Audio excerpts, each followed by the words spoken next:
Moi, ce qui m'a impressionné, c'est comment, sur une demi-journée, il a pu sortir autant d'informations, de préconisations.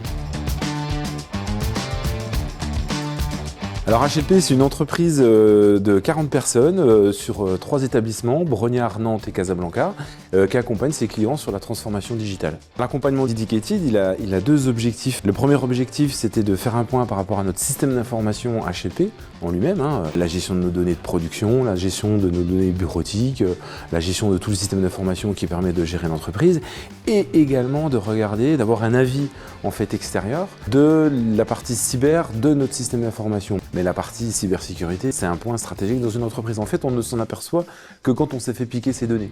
L'objectif de l'accompagnement, c'est d'accompagner les entreprises pour qu'elles se rapprochent un peu de conformité cybersécurité. On a un diagnostic cybersécurité qu'on a élaboré, basé sur la norme ISO 27001, donc qui est le standard pour la sécurité de l'information. On balaye 14 domaines avec l'entreprise à travers plusieurs questions, faire un tour de toute la structure, voir les pratiques qu'elles ont mises en place, et éventuellement les accompagner, leur proposer des préconisations sur divers domaines. On est obligé d'être au top au niveau de l'infra des données qu'on fournit aux clients, de nos logiciels, de la sécurité des logiciels. L'avantage de cette démarche, c'est d'avoir un audit extérieur qui nous permet d'avoir un statut exact par critère de la norme sur notre maturité cybersécurité. Confronté à une vision extérieure, ça permet de pointer les faiblesses qu'on a. On a toujours des orientations qu'on prend, la tête dans le guidon, et il faut relever la tête et puis regarder effectivement les faiblesses qu'on n'a pas forcément envie de voir, sur lesquelles on ne prend pas suffisamment de temps.